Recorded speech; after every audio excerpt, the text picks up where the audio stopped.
The following is a class on the Srimad Bhagavatam, first canto, second chapter, text number 6, given by His Divine Grace, A.C.Bhaktivedanta Swami Prabhupada, recorded on November 12th, 1973, in New Delhi, India. ఈ శ్రీమద్ భాగవత ఉపన్యాసం భక్తివేదాంత స్వామి ప్రభుపాదుల వారి చేత 1973 November 12వ తేదీన ఢిల్లీ నగరం నందు ఉపన్యసించబడింది. శ్రీమద్ భాగవతము ప్రథమ స్కందము 2వ అధ్యాయము 6వ శ్లోకం. సవై పుంసాం పరో ధర్మో యతో భక్తిర్ అదోక్షజే అహైతుకీ అప్రతిహత యయాత్మా సుప్రసీదతి. అనువాదము: అదోక్షజుడైన శ్రీకృష్ణ భగవానుని ఎడ ప్రేమపూర్వకమైన భక్తియుక్త సేవను కలిగింపజేయునదే మానవుల పరమధర్మమై ఉన్నది. ఆత్మ యొక్క పూర్ణ సంతృప్తి కొరకు అట్టి భక్తియుక్త సేవ నిర్హేతుకము అవరోధరహితమును అయి ఉండవలెను. Yesterday we discussed the verse Savai Pungsang Paro Dharma Jato Bhakti Radhokkari Ahoituki Apratihata Jinatma Suprasidati. One gentleman was talking with me in my room. How there can be perfect peace of mind? That we discussed yesterday. Jena Atma Suprasidati. Prasidati means satisfied, fully satisfied. And Suprasidati. Further, specifically, Prasidati. How? Savai Pungsang Paro Dharmo Jato Bhakti Radhokkhaje Ahoituki Apratihata Jena Atma Suprasidati. This is the process to develop our love for the Supreme Personality of God. Vishwaksen కదాసూయః నోత్పాద యదిరతిం శ్రమయేవహి కేవలం. నిన్న మనము ఈ శ్లోకాన్ని చర్చించాం. సవయ పుంసాం పరోధర్మో యతో భక్తిర్ అదోక్షజై అహైతుకి అప్రతిహత యయాత్మ సుప్రసీదతి. మనస్సు ఏ విధంగా ప్రశాంతతను పొందగలదు అనే విషయం గురించి ఒక పెద్ద మనిషి నాతో నా గదిలో చర్చిస్తూ ఉన్నాడు. ఆ చర్చ నిన్న జరిగింది. ఏ ఆత్మ సుప్రసీదతి. ప్రసీదతి అంటే సంతృప్తి చెందినటువంటి, సుప్రసీదతి సంపూర్ణంగా సంతృప్తి చెందినటువంటి మనస్సు. ఇక్కడ ప్రత్యేకించి ప్రసీదతి అనే పదం ఉపయోగించారు. అది ఏ విధంగా సాధ్యమవుతుంది? సవై పుంసాం పరోధర్మో యతో భక్తిర్ అదోక్షజై అహైతుకి అప్రతిహత యయాత్మ సుప్రసీదతి. ఇది మనం చేయవలసినటువంటి విధానం. దేవాది దేవుడి పట్ల మనందరం కూడా ప్రేమను పెంపొందించుకోవాలి. So, we do not know. We have got the propensity to love. Love means somebody else. Love cannot be done or cannot be executed only one personally. There must be another one. I love somebody. Somebody loves me. So, as soon as there is question of love, there must be lover, there must be beloved, and the transaction then love. Prema pumartha maha. So, we have got this loving propensity to love somebody. To love my family, first of all, love begins from family, father, mother, brother, sister. Then you extend your love to your society, to your community, then to your nation, or you can extend to the international. You can expand. But where is the end? You can expand yourself. But unless you come to the point of loving the Supreme Person, you cannot have tranquility or peace of mind. That is the secret. Just like watering the tree, you can pour water on the leaves, on the branches, on the twigs, on the flowers, each and every one very particularly. But if you forget to water on the root, then everything is spoiled. Time is spoiled. మనందరికీ తెలియదు కానీ అందరిలో కూడా ప్రేమించాలి అనేటువంటి నైజం ఉంది. ప్రేమించడం అని అంటే తోటి వారిని ప్రేమించడం అని అర్థం వస్తుంది. అంతేగాని ప్రేమించడం అంటే నన్నొక్కడే నేను వ్యక్తిగతంగా ఒంటరిగా ప్రేమించుకోలేను కదా. ఖచ్చితంగా ప్రేమించాలంటే ఇంకొకరు కావాలి. నేను ఇంకొకరిని ప్రేమించగలను, నేను ఇంకొకరి చేత ప్రేమించబడగలను. ప్రేమ అనేటువంటి పదం రాగానే ఖచ్చితంగా ప్రేమించేవాడు, ప్రేమించబడేటువంటి వాడు, వారి మధ్య ప్రేమ వినిమయము అనేటువంటివన్నీ ఉండాలి. అప్పుడే అది ప్రేమ అంటాం. ప్రేమ పుమార్దో మహాన్. మనందరికీ కూడా ప్రేమించాలనేటువంటి నైజం ఉంది. ఎవరో ఒకరిని ప్రేమించాలి, నా కుటుంబాన్ని ప్రేమించాలి. మనం మొట్టమొదటి ఈ ప్రేమ అనేటువంటి దేంతో మొదలు పెడతాము? కుటుంబాన్ని ప్రేమించడంతో మొదలు పెడతాం. తల్లి, తండ్రి, సోదరుడు, సోదరి ఇలా మొదలు పెడతాం. ఇలా మొదలుపెట్టినటువంటి ఈ ప్రేమ విస్తరిస్తూ వెళ్ళిందనుకోండి, సమాజాన్ని ప్రేమిస్తాం, మనం ఉన్నటువంటి సంఘాన్ని ప్రేమిస్తాం, లేకపోతే మనం ఉండే దేశాన్ని ప్రేమిస్తాం. ఇంకా ప్రేమ అనేటువంటిది విస్తరిస్తే అంతర్జాతీయంగా ఇంకా మనం విస్తరిస్తూ మన ప్రేమని పెంపొందించుకోవచ్చు. కానీ దీనికి చివర తుది అనేది ఎక్కడుంది? నీవు నీ ప్రేమని ఎంత విస్తరించుకున్నా కానీ భగవంతుని ప్రేమించడం అనేటువంటి విషయానికి రానంత వరకు నీ ప్రేమ వల్ల నువ్వు మనశ్శాంతిని పొందలేవు, స్థిరత్వాన్ని పొందలేవు, సమత్వాన్ని కూడా పొందలేవు. ఇది ఇక్కడ ముఖ్యమైనటువంటి రహస్యం. ఇది ఎలాంటిది అని అంటే చెట్టు మొదలకు నీరు పోయడం లాంటిది. మీరు నీరు పోయొచ్చు, కానీ చెట్టు వేరుకి నీరు పోయకుండా కొమ్మలకి, రెమ్మలకి, కాండానికి, ఆకులకి, పుష్పాలకి నీరు పోస్తూ ఉన్నారనుకోండి, వేరుకి నీరు పోయడం మర్చిపోయారనుకోండి, అప్పుడు ఏమవుతుంది? మీ ప్రయత్నం అంతా కూడాను పూర్తిగా నాశనం అయిపోతుంది. మీరు ఆ నీరు పోయడం కోసం ఖర్చు పెట్టిన సమయం అంతా కూడా వృధా అయిపోతుంది. దిస్ ఈస్ ది శాస్త్రస్ డిరెక్షన్. యథా తరున్మూల నిషేచనేన తిప్పంతి తస్కంద భుజోపశాఖ. Very practical example. Just like watering, pouring water on the root of the tree, automatically you please the branches, the twigs, the leaves, the flowers, the fruits and everything. Immediately the watering energy is transformed to every part of the tree. That is practical. There is no argument. Now another example is given. Pranopaharacha jathendriyanam.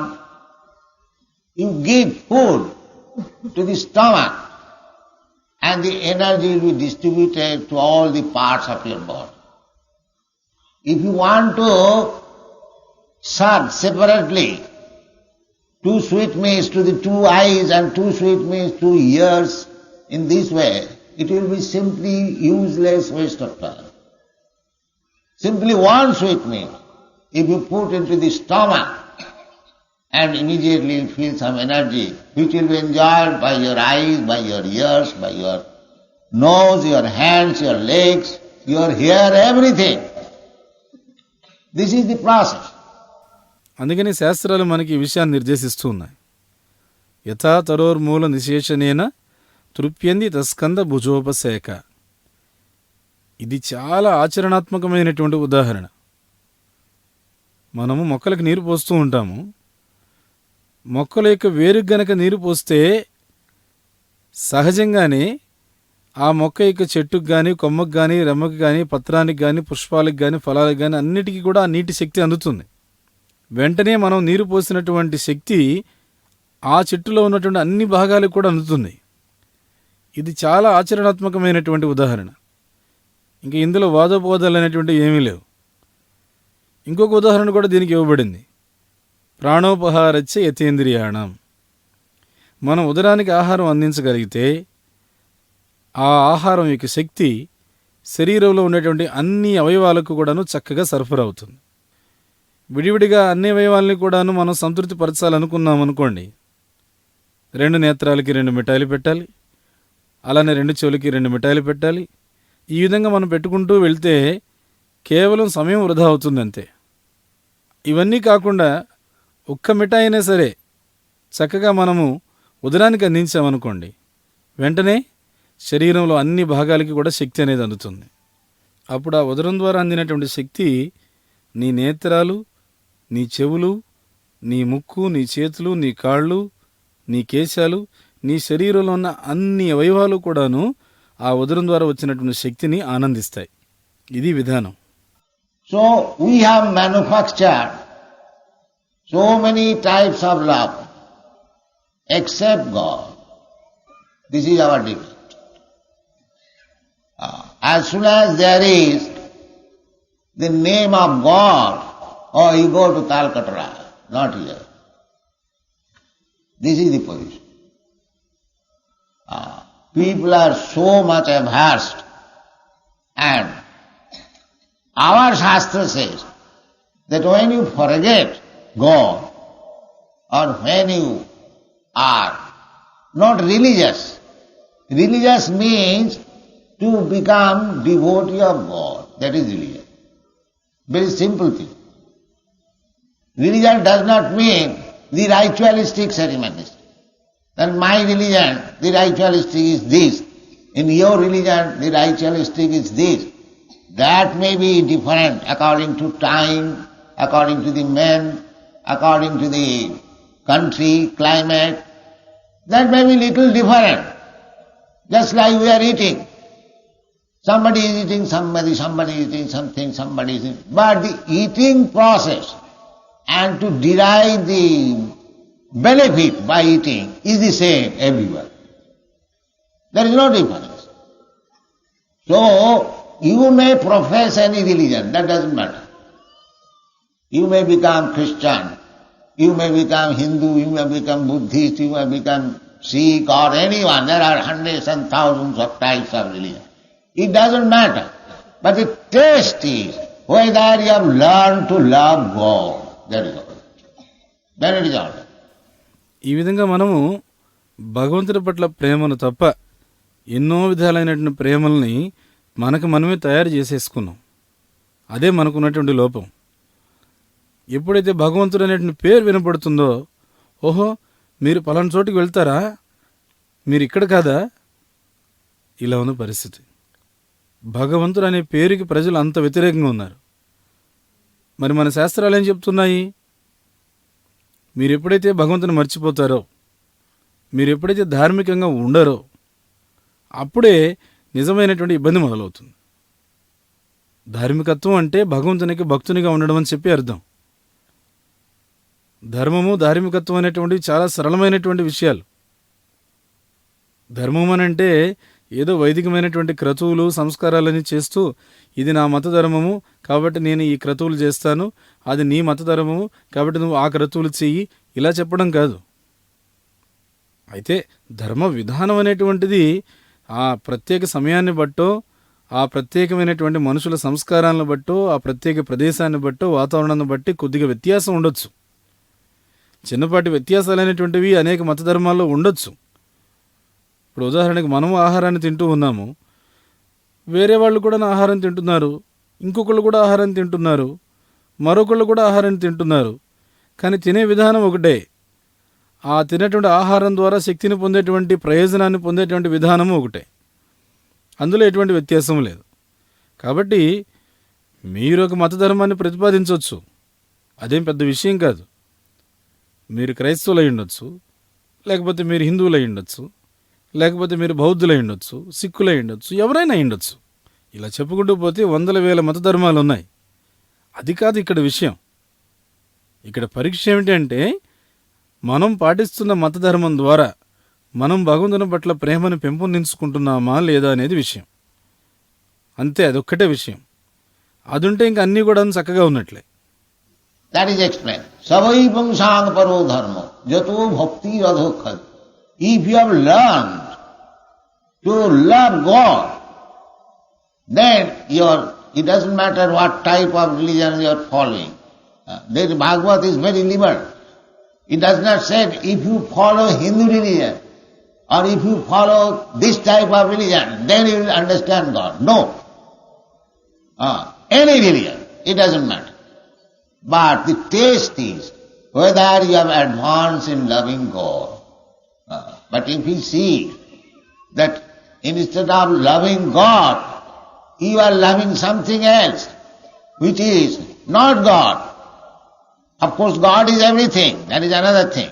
Without God, there cannot be anything. But still, there is the central point. It is described in the Bhagavad Gita that because everything is the energy of the Supreme Personality of Godhead. But everything is not God. That is explained. Maya tatamidam sarvam jagat avyaktam murtina. Krishna says that I am expanded in my impersonal feature everywhere. But I am not there. It is very simple to understand. Just like the sunshine. The sunshine is expanded all over the universe. But if you are in the sunshine, you cannot say that I am in the sun planet. No, that is not. Sun planet is 93 million miles away. But the sunshine is not different from the sun. That is also fact. But still, you cannot say, because the sunshine has entered in your room, you cannot say that I am in direct connection with the sun god or the sun planet. No. ఈ విషయమే ఇక్కడ వర్ణించబడింది. సవై పుంసాం పరోధర్మో యతో భక్తిర్ అధోక్షజే. మీరు భగవంతుని ప్రేమించడం అనేటువంటిది కనుక నేర్చుకున్నట్లయితే మీరు ఏ మత ధర్మాన్ని పాటిస్తున్నప్పటికీ కూడా పర్వాలేదు, మీరు దాన్ని పాటించవచ్చు. శ్రీమద్ భాగవతం అనేటువంటిది ఎంత ఉదారంగా ఎంత స్వచ్ఛందంగా చెప్తుందో చూడండి. భాగవతం ఎక్కడ కూడా చెప్పడం లేదు నువ్వు హిందూ ధర్మాన్నే పాటించు, లేకపోతే ఈ ఫలానా ధర్మాన్ని నువ్వు పాటించు, అప్పుడే నీకు భగవంతుడు అనేవాడు అర్థమవుతాడు, అలా చెప్పట్లేదు. ఏ మత ధర్మమైనా పర్వాలేదు. కానీ పరీక్ష ఏమిటి అని అంటే ఆ పాటించేటువంటి మత ధర్మం ద్వారా నువ్వు భగవంతుడి పట్ల ప్రేమను పెంపొందించుకున్నావా లేదా. నువ్వు పాటించే మత ధర్మం ద్వారా నువ్వు భగవంతుని ప్రేమించకుండా ఇంకేదన్నా ప్రేమిస్తూ ఉన్నావు అనుకోండి, దానివల్ల నిజమైన ఉపయోగం లేదు. అయితే ఇంకేదన్నా ప్రేమిస్తున్నా కూడాను అది పరోక్షంగా భగవంతుని ప్రేమించినట్లే, అది వేరే విషయం. ఎందుకంటే ఈ సృష్టిలో భగవంతుడు లేకుండా, భగవత్ ప్రమేయం లేకుండా ఏదీ లేదు కదా. అయినప్పటికి కూడా ఇక్కడ మనం ప్రత్యక్షంగా భగవంతుని ప్రేమించడం అనేటువంటిది నేర్చుకోవాలి. భగవద్గీతలో ఏం చెప్పబడింది అని అంటే సర్వము కూడాను భగవంతుని యొక్క శక్తే, సర్వము కూడాను భగవంతుడే. అయితే ఈ విషయం చాలా స్పష్టంగా వివరించబడింది. మయా తతం ఇదం సర్వం జగద్ అవ్యక్తమూర్తిన. కృష్ణుడు ఏమంటున్నాడంటే నా నిరాకార రూపం ద్వారా నేను సర్వత్రా కూడాను వ్యాపించి ఉన్నాను, కానీ నేను వాటి యందు లేను అని చెప్తున్నాడు. ఈ విషయం అర్థం చేసుకోవడానికి చాలా సులభమే. సూర్యకాంతి అనేటువంటిది విశ్వమంతా కూడాను వ్యాపించి ఉంది. నీవు ఆ సూర్యకాంతిలో ఉండి నేను సూర్యమండలంలో ఉన్నానని చెప్పి అన్నావు అనుకో, అది సాధ్యమవుతుందా? అది సాధ్యం కాదు. ఎందుకంటే సూర్యమండలం 9,30,00,000 మైళ్ళ దూరంలో ఉంది. అలా అని చెప్పి సూర్యకాంతి అనేటువంటిది సూర్యుడికి భిన్నమైందా అంటే కాదు. సూర్యకాంతి అనేటువంటిది సూర్యుడికి అభిన్నమైనటువంటిదే, అది కూడా సత్యమే. అలా అని మనం చెప్పడానికి లేదు ఈ గదిలో సూర్యకాంతి ప్రవేశించింది కదా అని చెప్పి నేను సూర్యుడితో ప్రత్యక్షంగా అనుసంధానాన్ని కలిగి ఉన్నాను, సూర్యమండలంతో ప్రత్యక్ష సంబంధాన్ని కలిగి ఉన్నానని చెప్పడానికి లేదు. This is called achinta bhedavet philosophy. Simultaneously, inconceivable, one and different. So everything is God, that is a fact. And still everything is not God, that is also a fact. So we have to understand this philosophy. Everything is God, without God's energy. The same thing, that the whole material world is existing on the sunshine. All scientists know it. But at the same time, this sunshine is different and non-different from the sun. Similarly, whatever we are experiencing, that is energy of God. Brahmana Shakti. These are energies of God. Sarvedam akhilam jagat, the whole creation, cosmic manifestation. But when there is question of love, you have to find out the origin of this energy. That is Krishna. అంటే ఏకకాలములోనే అచింత్యమైనటువంటి స్వభావములో ఏకత్వాన్ని భిన్నత్వాన్ని రెండింటినీ కలిగి ఉండడం. అంచేత సర్వము భగవంతుడే. ఈ మాట సత్యమే. అదే సమయంలో సర్వము భగవంతుడు కాడు. ఈ మాట కూడా సత్యమే. మనం ఈ తత్వాన్ని చక్కగా అర్థం చేసుకోవాలి. సర్వము కూడా భగవంతుడే అంటున్నాం అంటే భగవంతునికి శక్తి లేకుండా ఏదీ కూడాను వ్యక్తం కాలేదు. ఈ మొత్తం భౌతికమైన సృష్టి అంతా కూడాను సూర్యకాంతి అనేటువంటిది పూర్తిగా వ్యాపించి ఉంది. శాస్త్రవేత్తలందరికీ ఈ విషయం తెలుసు. అదే సమయంలో సూర్యకాంతి అనేటువంటిది సూర్యుడి నుంచి భిన్నము అయ్యింది, అభిన్నము అయ్యింది. అదేవిధంగా మనం కూడాను భగవంతునికి శక్తిని ఇక్కడ స్వానుభవంలో చూస్తూ ఉన్నాం. బ్రహ్మణ శక్తి అన్నారు. ఇవన్నీ కూడాను భగవంతునికి శక్తులు. తదేదం అఖిలం జగత్ అని విష్ణు పురాణం చెప్తుంది. యావత్ సృష్టి అంతా కూడాను ఈ భౌతికమైనటువంటి విశ్వాలన్నీ కూడాను భగవంతునికి శక్తులే. కానీ ప్రేమ అనేటువంటి ప్రస్తావన వచ్చినప్పుడు మాత్రము మనము ఈ శక్తికి మూలాధారం ఎవరైతే ఉన్నారో ఆ వ్యక్తి పట్లనే ప్రేమను ప్రదర్శించాలి. ఆ వ్యక్తే కృష్ణుడు. కృష్ణ సేస్ అహం సర్వస్వ ప్రభవ మత్త సర్వం ప్రవర్తతే ఇతి మత్యా భజంతే మాం బూఢా భావ సమన్విత. When one understands that everything is coming, that is the Vedanta Sutra, Janmadasya Jataha, Athata Brahma Jigyasa.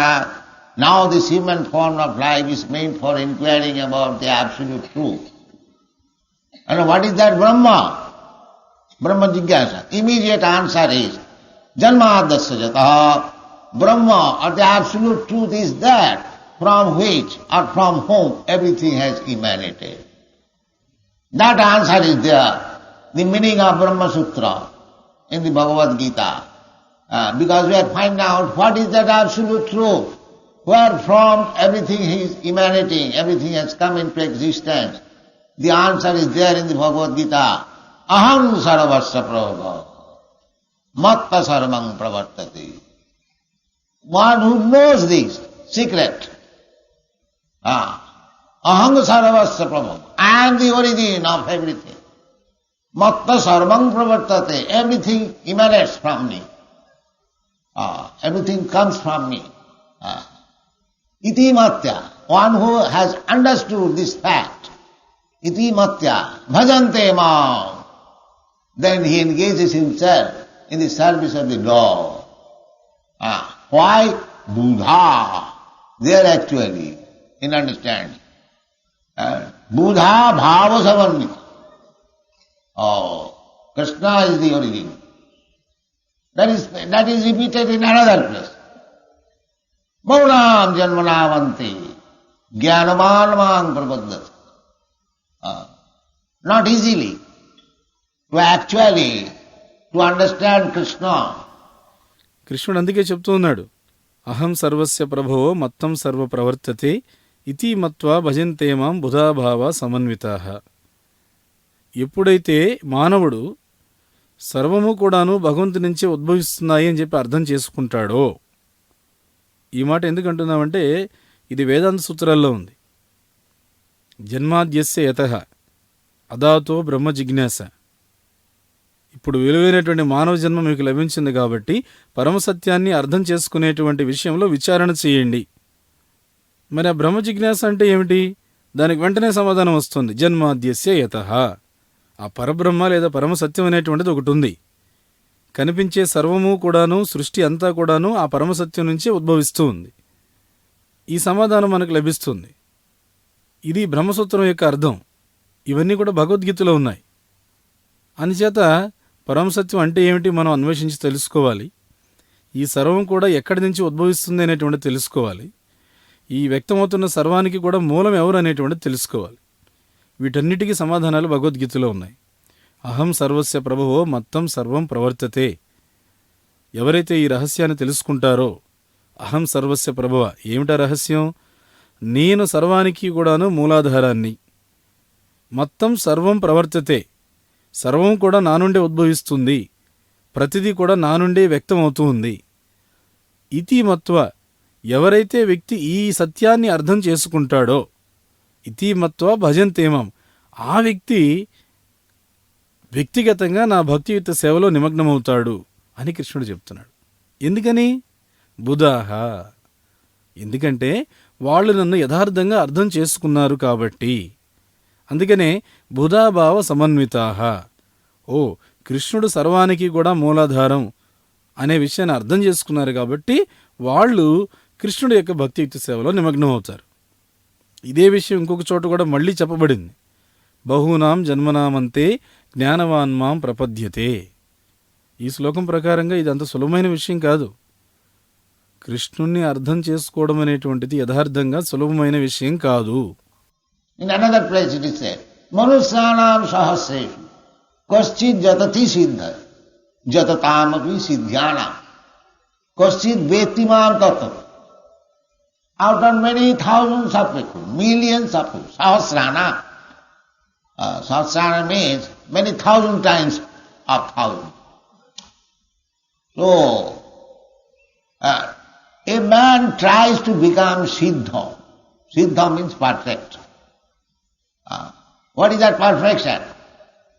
The perfection means to stop this repetition of birth, death, old age and disease. This is perfection. This is perfection. Janma mrityu jara vyadhi dukkha doshane. మరొక ప్రదేశంలో కూడా ఈ విధంగా చెప్పబడింది. మనుష్యాణం సహస్రేషు కచ్చిత్ యతతి సిద్ధయే యతతామపి సిద్ధానాం కచ్చిన్మాం వేత్తి తత్వతః.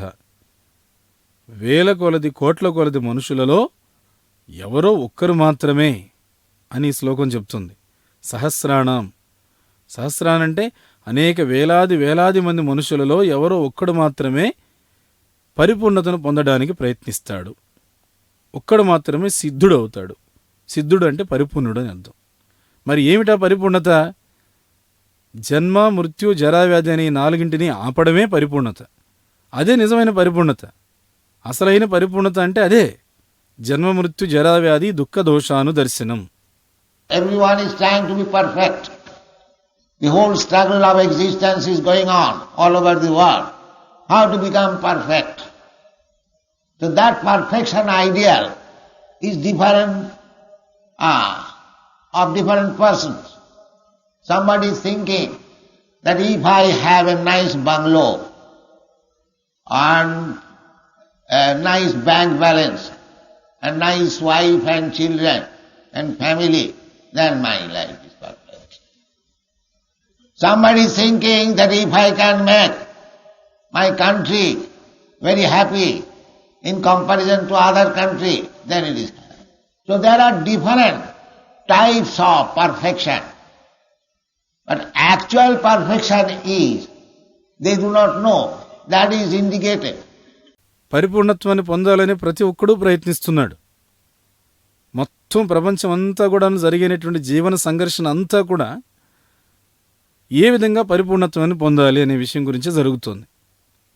కానీ పరిపూర్ణత అనే విషయంలో విభిన్నమైన వ్యక్తులకి విభిన్నమైనటువంటి అవగాహనలు ఉన్నాయి.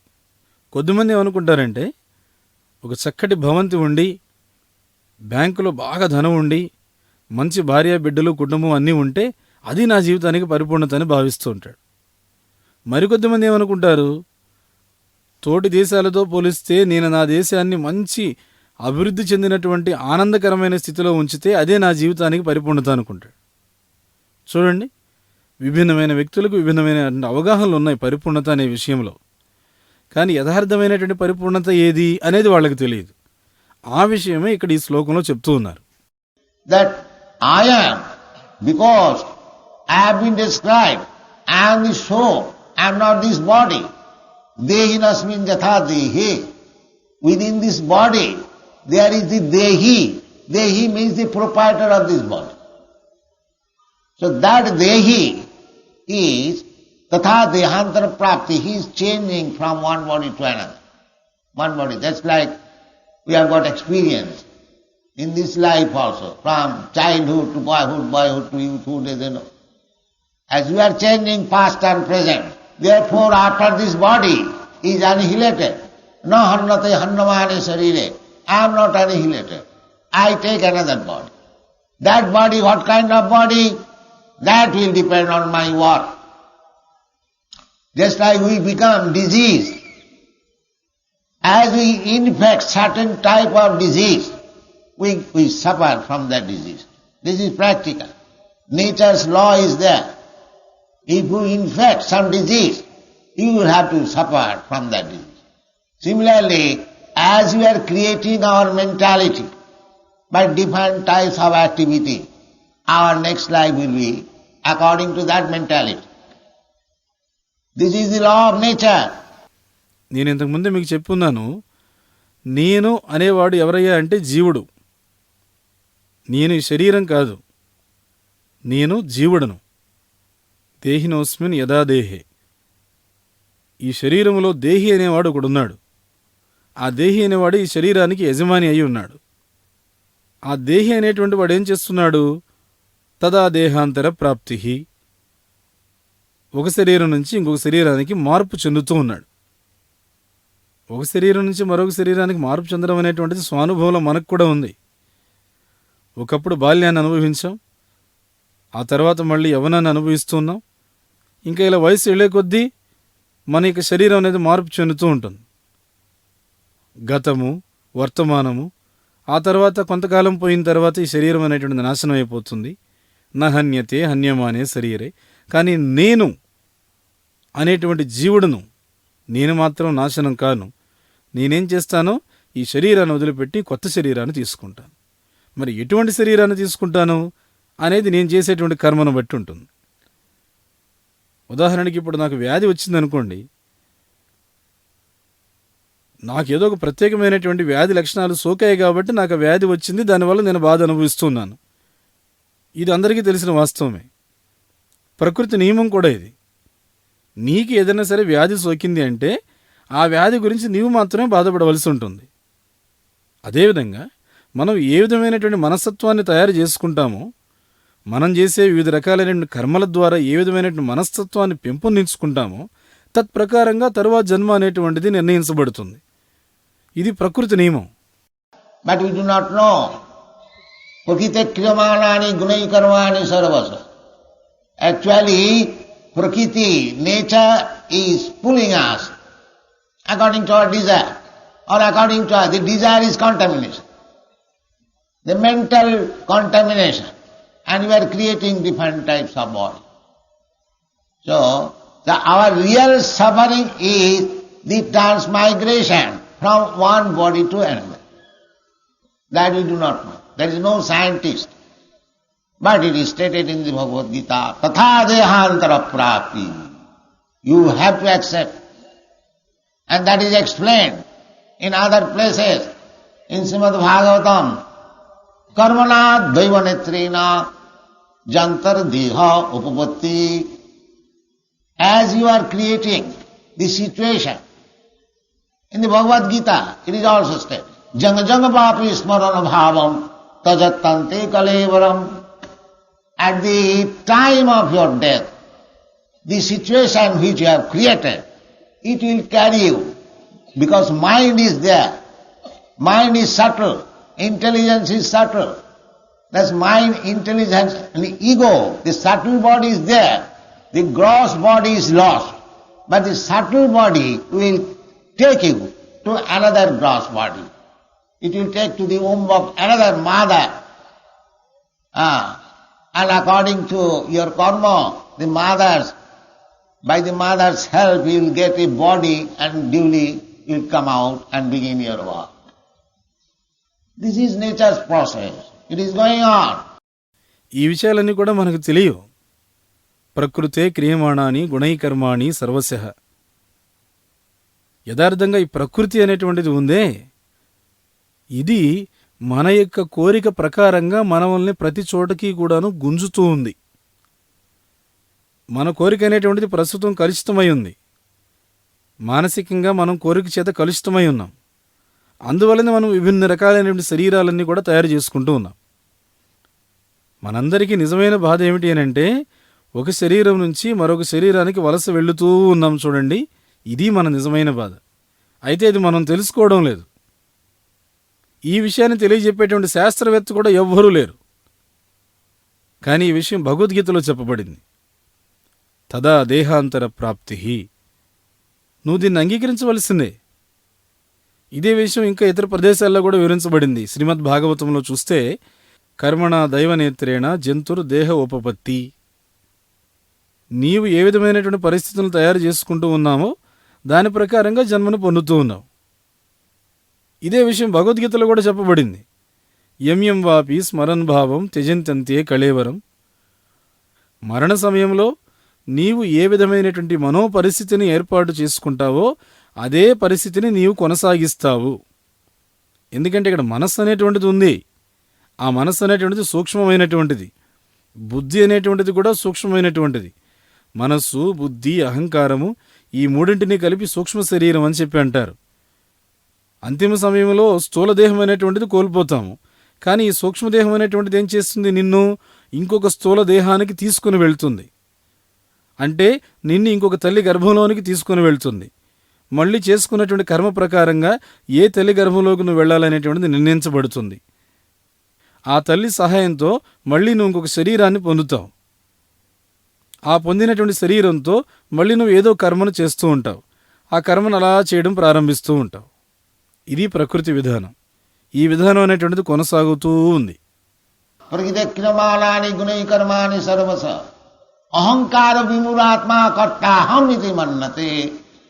అహంకార, but one who is puffed up with false ego, that I am this, I am that, I am big man, I am small man. But he does not know how Prakriti is working.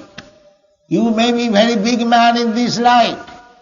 That does not mean that you will remain a big man in the next life. You may be bigger or you may be smaller. According karmana, what you are doing. The same example. Suppose you are Prime Minister, but if you have contaminated some disease, you must suffer. It is not that nature will excuse you, oh, you are Prime Minister. You have infected this disease and you will not suffer. No, you have to suffer. ప్రకృతే క్రియమాణాని గుణైకర్మాణి సర్వశః అహంకార విమూఢాత్మ కర్తాహం ఇతి మన్యతే. అహంకారం, ఎవరైతే మిథ్యాహంకారం చేత గర్విష్ఠులై ఉంటారో వాళ్ళు అనుకుంటారు, నేనది, నేనిది, నేను పెద్దవాడిని, నేను పెద్ద మనిషిని, లేకపోతే నేను చిన్నవాడిని. ప్రకృతి అనేటువంటిది ఈ పనులన్నీ చేస్తుంది అనేటువంటి విషయాన్ని మనం అర్థం చేసుకోవడం లేదు.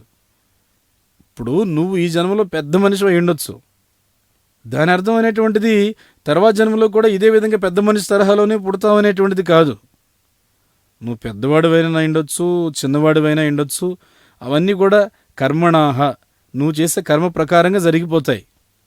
మళ్ళీ మనం ఇదే ఉదాహరణ దీనికి ఉపయోగించవచ్చు.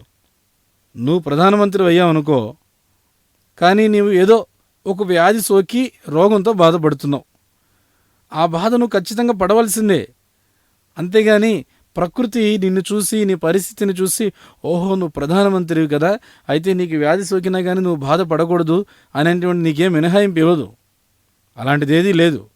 నువ్వు కూడా వ్యాధి సోకినందుకు బాధపడవలసిందే. So, it is the question of creating the mind, the intelligence. Therefore, if you constantly keep yourself, your mind, absorbed in Krishna, then you get next time, next life, a body like Krishna, which means Satchidananda Vigraha, Ishara Parama Krishna, Satchidananda Vigraha. Krishna's body is not like us, but we think that Krishna is like us. That is also condemned in the Bhagavad Gita. Avajananti magamurha manasam tanumasi. The rascal fools, they think me as ordinary human being. They are all the big acharyas.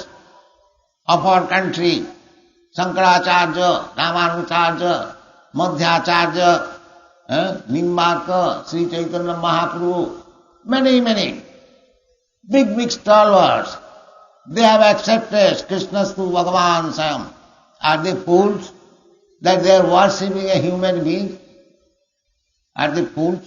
So big scholars, stalwart? No. Only the fools consider that Krishna is ordinary Buddha. He comes to give us lesson what is actually God. God is Krishnastu Bhagavan Swam. కాబట్టి ఇదంతా కూడా ఏమిటంటే మనం మన యొక్క మనస్సుని బుద్ధిని సంసిద్ధం చేసుకోవడంలో ఉంది. మీరు గనక స్థిరంగా మీ మనసుని కృష్ణుని యందు నిమగ్నం చేశారనుకోండి, దానివల్ల ఖచ్చితంగా మీకు తర్వాత జన్మలో తర్వాత శరీరం అనేటువంటిది కృష్ణుడు లాంటి శరీరం వస్తుంది. అంటే సచ్చిదానంద స్వరూపం మీకు లభిస్తుంది. ఈశ్వర పరమ కృష్ణ సచ్చిదానంద విగ్రహ. కృష్ణుడి యొక్క దివ్య శరీరం మనలాంటి శరీరం కాదు. కానీ మనం ఏమనుకుంటామంటే కృష్ణుడు కూడా మనలాంటి శరీరాన్ని కలిగి ఉన్నాడని చెప్పి అనుకుంటాం. కానీ ఆ విషయం భగవద్గీతలో పూర్తిగా నిరసించబడింది.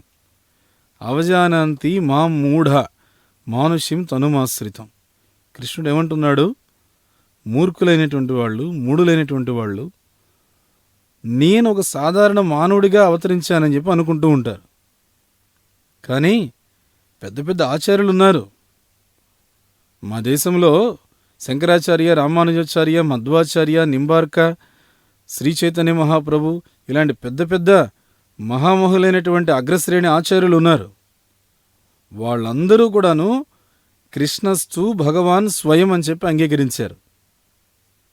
మరి వాళ్ళు ఒక సామాన్య మానవుడిని పూజించడానికి వాళ్ళేమన్నా మూర్ఖులా చెప్పండి? వాళ్ళేమన్నా మూర్ఖులా? పెద్ద పండితులు, గొప్ప మహానుభావులు. అంచేత మూర్ఖులు మాత్రమే కృష్ణుడిని సామాన్య మానవుడు అని చెప్పి భావిస్తూ ఉంటారు. అందుకే కృష్ణుడు అవతరించి అసలు భగవంతుడు అంటే ఏమిటి, ఎలా ఉంటాడు అనేటువంటిది మనకి బోధించడానికి వచ్చాడు. భగవంతుడు అంటే కృష్ణుడు.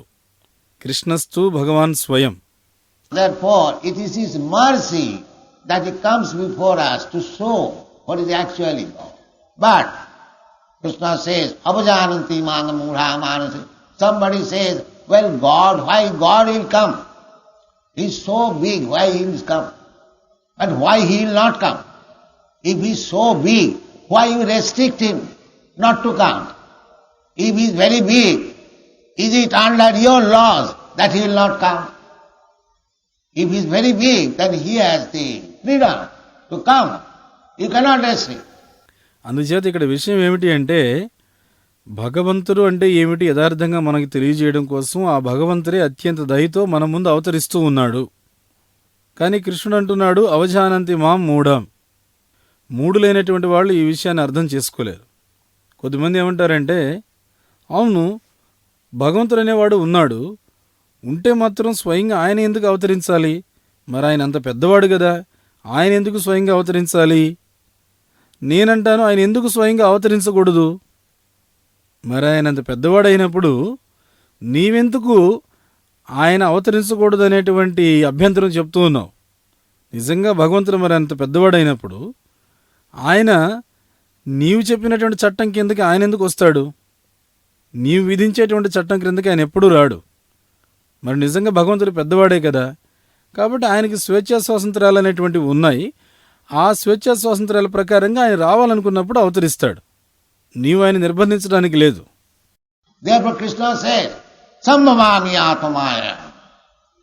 Under my own laws I come, not that by your laws. Just like I will go somewhere, sometimes you are put into the prison house, not by my personal law, by the law of the state. Similarly, this is a prison house. This whole universe, material universe, is a prison house. There is no freedom. We are thinking that we are free, but actually nobody has got freedom. A little contamination of disease, immediately your disease. Where is your freedom? If you eat a little more than you can digest, immediately there is disease. So where is your freedom? So therefore we are called conditioned soul. Prakriti kriyamanani. Prakriti is taking care of.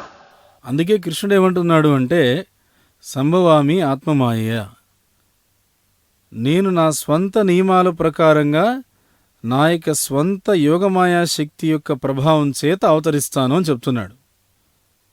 అంతేగాని మీరు విధించేటువంటి నియమాలకు లోబడి కాదు.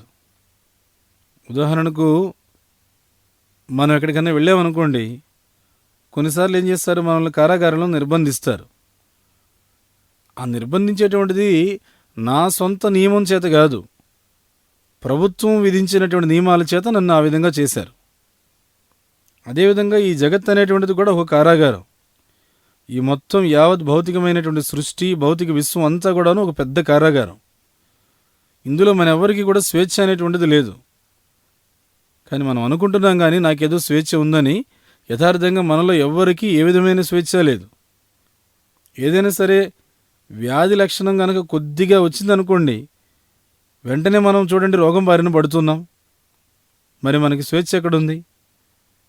మనం జీర్ణం చేసుకోగల ఆహారం కన్నా కూడా కొంచెం అతిగా తిన్నా సరే వెంటనే మనకి రోగం వచ్చేస్తుంది.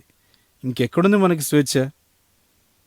అందుకనే మనల్ని బద్ధజీవుడు అని చెప్పి పిలుస్తున్నారు. ప్రకృతే క్రియమాణాని. ప్రకృతి అనేటువంటిది మనల్ని అన్ని విధాలా కూడాను పట్టించుకుంటూ ఉంది.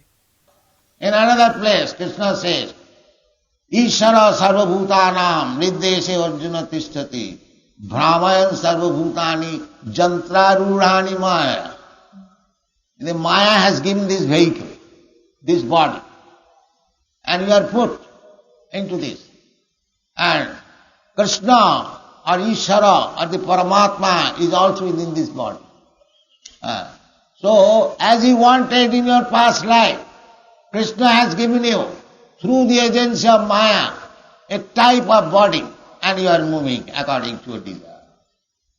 This is called karmana daiva netrena. Therefore, we have to understand this subtle knowledge. ఇంకొక సందర్భంలో కృష్ణుడు చెప్తూ ఉన్నాడు, ఈశ్వర సర్వభూతానాం హృదయేసే అర్జున తిష్టతి భ్రామయన్ సర్వభూతాని యంత్రారూఢాని మాయయా. ఈ శరీరం అనేటువంటి వాహనాన్ని మాయ మనకిచ్చింది. ఈ వాహనంలో మనల్ని మాయాదేవి ఉంచింది. కృష్ణుడు, ఆ ఈశ్వరుడు లేదా పరమాత్ముడు, ఆయన కూడా ఈ శరీరం అనే వాహనంలో ఉన్నాడు. ప్రస్తుతం ఈ శరీరం అనేటువంటిది ఇంతకుముందు పూర్వజన్మలో ఈ విధంగా కావాలని చెప్పి నువ్వు కృష్ణుని అడిగి ఉన్నావు కాబట్టి కృష్ణుడు మాయ అనేటువంటి తన ప్రతినిధి ద్వారా నీకు తగిన శరీరాన్ని ఇప్పించాడు.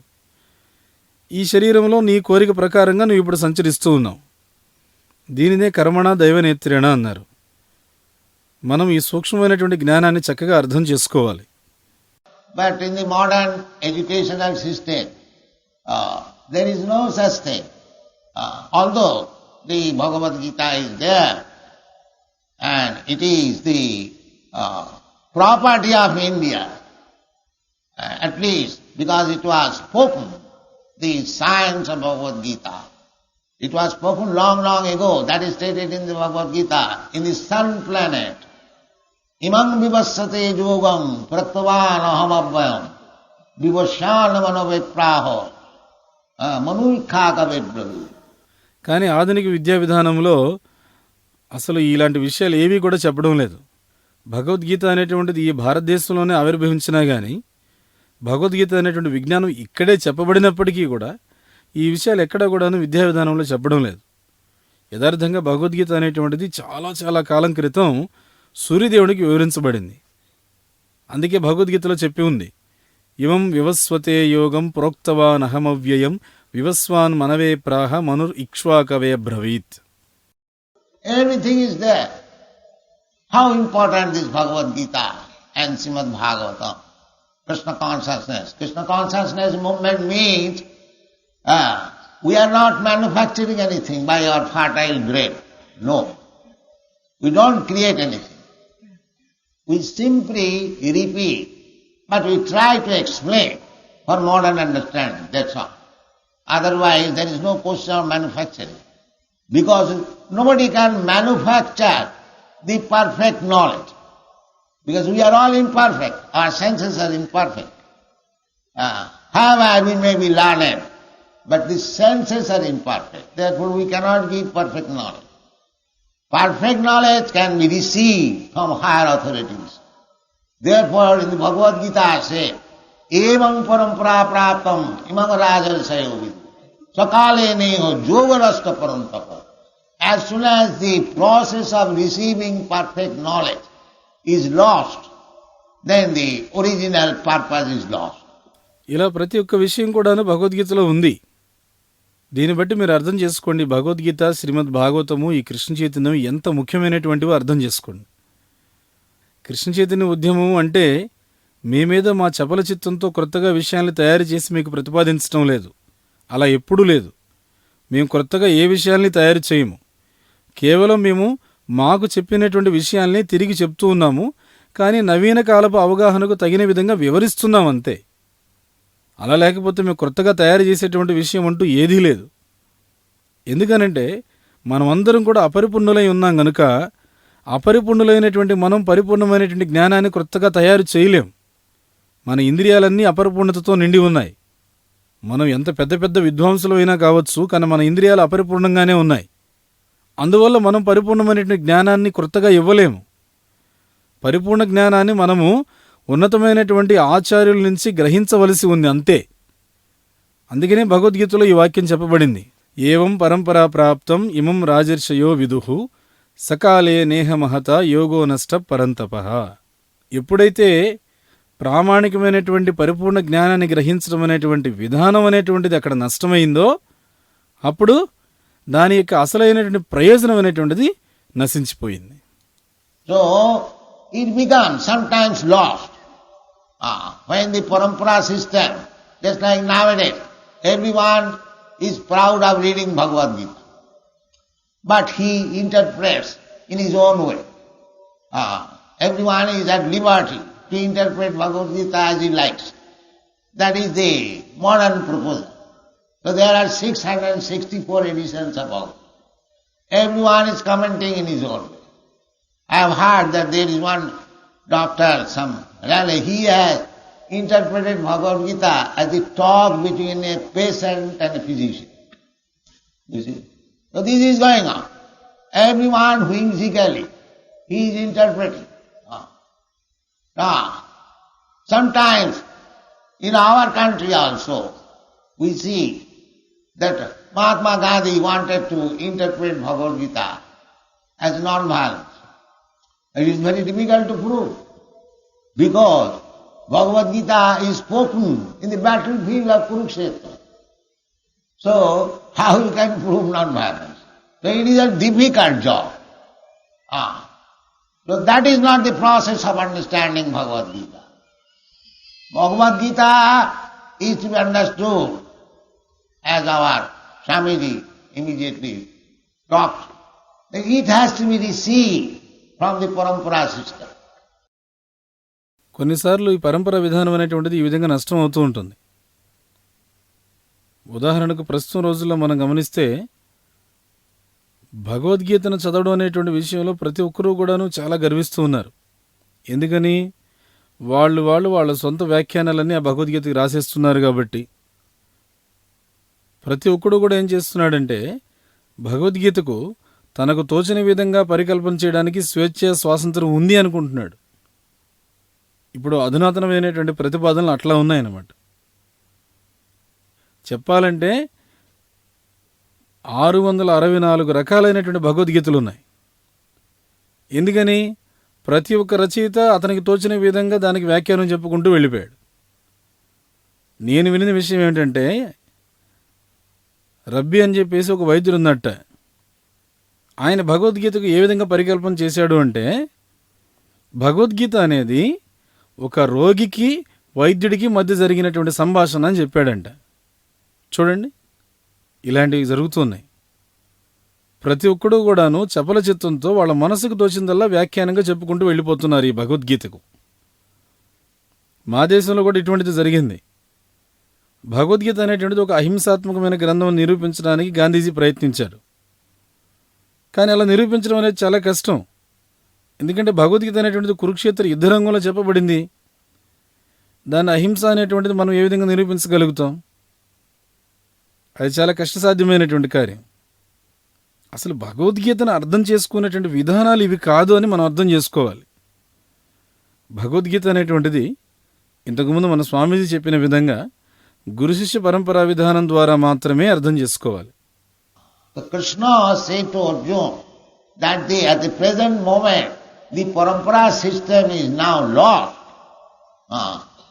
Yoga nasta parantapa, sakalena yoga nasta parantapa. It is the parampara system has been lost because there have been so many interpretations, wrong interpretations. Therefore, I am selecting you to make again parampara. Bhaktosi, sakhacheti. Why you are interesting me? I am not a Vedantist, I am not a sannyasi, I am not very learned scholar, I am military man. So why you are trying to give the instruction of Bhagavad Gita unto me? This question may be raised. Because Arjuna was a family man, he was not a sannyasi, neither he was a Vedantist. A military man is not expected to become a Vedantist. Kshatriya, he knows how to fight. And Krishna says that I will speak to you. Why? Bhaktosi pidosi me. You are my dear friend, therefore I shall tell you. So this is the process of understanding. You have to become dear friend of Krishna. Then you will understand Bhagavad Gita. Otherwise, for thousands of years you may go on reading Bhagavad Gita. You will not learn even a word of it. That is the secret. Evam parampara praptam. Imam Rajarshaya. ఇక్కడ కృష్ణుడు ఏం చెప్తున్నాడు అని అంటే అర్జునుడికి ప్రస్తుతం ఆ పరంపరా విధానం అనేటువంటిది నష్టపోయింది అని చెప్తున్నాడు. యోగో నష్ట పరంతప, సకాలేన యోగో నష్ట పరంతప. పరంపరా విధానం అనేటువంటిది నష్టమైపోయింది. ఎందుకంటే ఎన్నో రకాలైనటువంటి పరికల్పనలన్నీ కూడా వచ్చేసాయి, తప్పుడు వ్యాఖ్యానాలన్నీ కూడా వచ్చేసాయి. అందువల్ల మళ్ళీ ఈ పరంపర విధానాన్ని స్థాపించడానికి నిన్ను ఎంపిక చేస్తున్నాను అని కృష్ణుడు అర్జునుడికి చెప్పాడు. భక్తోసి సఖాచేతి. మరి అర్జునుడు అంటున్నాడు, నా మీద ఎందుకు అంత విశ్వాసం ఉంచుతున్నారు? నేనేం వేదాంతిని కాదు, సన్యాసిని కాదు, బాగా చదువుకున్నటువంటి విద్వాంసుడిని కాదు, నేనొక యుద్ధం చేసుకునేటువంటి యోధుడను. అటువంటి నాకు ఈ భగవద్గీత ఉపదేశం ఇవ్వడానికి మీరు ఎందుకని ప్రయత్నిస్తున్నారు? ఈ రకమైన ప్రశ్న మనకు కూడా కలగచ్చు. అర్జునుడు అనేవాడు ఒక కుటుంబీకుడు, ఒక గృహస్థుడు. ఆయనేం సన్యాసి కాదు, వేదాంతి కాదు. ఎక్కడ కూడాను క్షత్రియుడు అనేటువంటి వాడు వేదాంతి అయ్యి ఉండాలి అనేటువంటి నియమం ఏం లేదు కదా. క్షత్రియుడికి యుద్ధం ఏ విధంగా చేయాలనేది తెలుసుంటుంది. కానీ కృష్ణుడు ఏమంటున్నాడు, ఈ గీతోపదేశం నేను నీకు చెప్తాను అంటున్నాడు.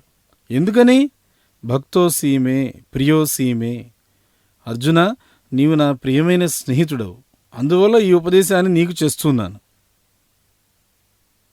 మనము అవగాహన చేసుకోవాలంటే దానికి విధానం ఇక్కడ చెప్తున్నారు. మీరు కూడాను కృష్ణుడికి స్నేహితునిగా ఉండాలి. అలా ఉంటే మీరు భగవద్గీతను చక్కగా అర్థం చేసుకోగలుగుతారు. అలా లేకపోతే వేలకు వేల సంవత్సరాలు మీరు భగవద్గీత చదువుతూ వెళ్ళండి, అందులో ఒక్క పదాన్ని కూడా మీరు అర్థం చేసుకోలేరు. ఇది ఇక్కడ ముఖ్యమైనటువంటి రహస్యం. ఏవం పరంపరా ప్రాప్తం ఇమం రాజర్షయో విదుహు. So our business is we are teaching Bhagavad Gita and Srimad Bhagavatam as it is spoken by the authority. We don't add anything or subtract anything. Krishna says, Manmana bhava madbhakta madjaji mang namastu. This is the process. Manmana, you always think of me. And we say, chant Hare Krishna, Krishna, Krishna Krishna, Hare Hare, Hare Ram, Hare Ram. If you chant somebody's name, your friend's name, or your relatives, immediately remember the person. It is not very difficult. If you hear in the telephone somebody speaking, as soon as you hear the voice, you can understand the other side, the person is there. So, the chanting process means to always think of Krishna, 24 hours. అందువల్ల మన కార్యం ఏమిటి అని అంటే ఈ భగవద్గీత ఉపదేశాన్ని ప్రామాణికంగా చేయడమే. మేము ఇప్పుడు శ్రీమద్ భాగవతము భగవద్గీతలో ఉన్నటువంటి విషయాలన్నీ కూడా ఉపదేశిస్తున్నాము. మా ప్రామాణికమైన యజమాన్యం ఏ విధంగా మాకు చెప్పారో అదే విధంగా ఉపదేశిస్తున్నాం. ఎక్కడా కూడా మేము ఒక్క విషయాన్ని జోడించటం లేదు, ఎక్కడా కూడా ఒక విషయాన్ని మేము తగ్గించటము లేదు. మన్మనాభవ మద్భక్తో మధ్యాజీవం నమస్కురు అని కృష్ణుడు చెప్తున్నాడు. ఇదే మనకు కావలసిన విధానం. మన్మన, ఎల్లవెళ్ళలా నా గురించి చింతన చేయి. దీన్ని మేమేం చెప్తున్నాము? దయచేసి అందరూ హరే కృష్ణ మంత్రాన్ని జపించండి. హరే కృష్ణ కృష్ణ కృష్ణ హరే హరే, హరే రామ రామ రామ హరే హరే. మీరు ఎవరన్నా పేరు పెట్టి పిలిచారనుకోండి, మీ స్నేహితుడిని పేరు పెట్టి పిలిచారు, లేకపోతే మీ బంధువుని పేరు పెట్టి పిలిచారు, వెంటనే ఆ బంధువు లేదా స్నేహితుని యొక్క రూపం అనేటువంటిది మీ మదిలో మెదులుతుంది. ఇది అర్థం చేసుకోవడం పెద్ద కష్టమే ఉంది. టెలిఫోన్లో మీరు మాట్లాడుతున్నారు, అవతల నుంచి మీకు ఆ మాట్లాడే వ్యక్తి స్వరం వినిపించింది. వినిపించగానే ఓహో ఈ వ్యక్తి పలానా వాడని చెప్పి మీకు అర్థమవుతుంది కదా. హరే కృష్ణ మంత్రం జపం చేసే విధానం కూడాను ఇటువంటిదే. సదా కృష్ణుని గురించి స్మరణ చేయడం, 24 గంటలు కూడా కృష్ణుని గురించి చింతన చేయడమే హరే కృష్ణ మంత్ర జప విధానం. Chaitanya Mahaprabhu advises, Kirtaniya Sadahari. And what is the benefit? The benefit is, because Krishna is the supreme pure, you become purified. Just like if you remain with the fire, you become warm. Warmer. Just like in the fire, you put one iron rod, it becomes warmer. At the end, the iron rod becomes red hot. And when it is red hot, it is no more iron rod, it is fire. You touch everywhere, it will burn. The same process. If you remain with Krishna always, you get Krishna's quality. You have got the quality because you are part and parcel of Krishna. If Krishna is gold, you are part and parcel of Krishna, therefore you are also gold. But at the present moment, as the gold is covered by dirt, at the present moment we are spirit soul. We are part and parcel of Krishna, as good as Krishna, but we have been covered by this material world. Therefore, we have to take out ourselves from this material body. That is called siddhi. That is called perfection. అందుకే చైతన్య మహాప్రభు కీర్తనీయ సదాహరి అని చెప్పి మనకు సూచన ఇచ్చారు. మరి అలా చేస్తే దాని ప్రయోజనం ఏమిటి? ప్రయోజనం ఏమిటయ్యా అంటే, కృష్ణుడు పరమ పవిత్రుడు గనక నీవు సదా హరినామాన్ని కీర్తిస్తే నీవు కూడా పవిత్రమవుతావు. ఉదాహరణకు మీరు ఎప్పుడు కూడా నిప్పు దగ్గరే కూర్చున్నారనుకోండి, మీకు ఎప్పుడు కూడా వెచ్చగా అనిపిస్తుంది. ఆ వెచ్చదనం అనేటువంటిది మరింత పెరుగుతూ ఉంటుంది. ఇంకా మంచి ఉదాహరణ మనం ఆలోచిస్తే, ఒక అగ్ని దగ్గరికి ఇనుప గడ్డిని తీసుకుని వెళ్ళాం. ఆ ఇనుప గడ్డిని అగ్నిలో పెట్టివేశాం. అది మరింత వెచ్చబడుతూ ఉంటుంది. చివరికి వచ్చేసరికి ఏమవుతుందనంటే, ఇనుప గడ్డి పూర్తిగా ఎర్రటి నిప్పు కణికలాగా తయారవుతుంది. ఎప్పుడైతే అది ఎర్రటి నిప్పు కణికలాగా తయారైందో, ఇంకా అది ఇనుప గడ్డి అని చెప్పేసి మనం పిలవడానికి లేదు. అది ఎర్రటి నిప్పు కణికే, అది అగ్నే. దానితో దేన్నైనా సరే తాకించండి, భగ్గున మండుకుంటుంది. ఇదే విధానము కృష్ణుడి విషయంలో కూడా పనిచేస్తుంది. మీరు ఎప్పుడూ కూడాను కృష్ణుడితోనే ఉన్నట్లయితే కృష్ణుడి లక్షణాలు అనేటువంటివి మీరు పొందుతారు. ఎందుకు కృష్ణుడి లక్షణాలు మీకు వస్తాయి అంటే, మీరు కృష్ణుడి యొక్క అంశాలుగా ఉన్నారు కాబట్టి. కృష్ణుడు బంగారం, మీరు చూస్తేనేమో కృష్ణుడి యొక్క అంశాలు, కాబట్టి మీరు కూడా బంగారమే. ప్రస్తుతం ఏమిటనంటే, బంగారం అనేటువంటిది పూర్తిగా దుమ్ము ధూళి చేత మలినమైపోయింది. అలానే ప్రస్తుతం ఉన్న పరిస్థితుల్లో జీవులైనటువంటి మనమందరం కూడా, కృష్ణుని అంశలమైనటువంటి మనమందరం కూడాను పూర్తిగా భౌతికమైనటువంటి శరీరాలను పొంది ఉండడం చేత, ఈ శరీరాల చేత కప్పివేయబడడం చేత మలినమైపోయి ఉన్నాం అన్నమాట. అందువల్ల మనం ఈ భౌతికమైనటువంటి శరీరం నుంచి మనల్ని మనము బయటపడవేసుకోవాలి. దీనినే సిద్ధి అని చెప్పి అన్నారు. ఇది నిజమైనటువంటి పరిపూర్ణత. So manusyanam sahasreshu kaschit jagati siddhaya. Nobody knows how to become perfect. They are struggling very hard to become perfect individually, socially, nationally. But how they can be perfect? They do not know what is perfection. This is perfection. Takta deham punarjanmanati. If you do not take another material and do not accept another material body, this is the final. That is perfection. That is the injunction of the Shastra. Namo chayadya samupeta mrittam guru na sasyat pita na sasyat janani na sasyat. These are the injunctions of the Shastra. Don't try to become a guru or don't try to accept a so-called guru who cannot save you from this repetition of birth and death. This is the injunction. Not that guru has given me some mantra, I am now a poor man, I become very rich man. No, that is not. Real purpose of life, how to get out of this repetition of birth and death. That is wanted. మనుష్యానాం సహస్రేషు కచ్చిత్ యతతి సిద్ధయే. ఏ విధంగా పరిపూర్ణతను పొందాలనేటువంటిది ఎవరికీ తెలియదు.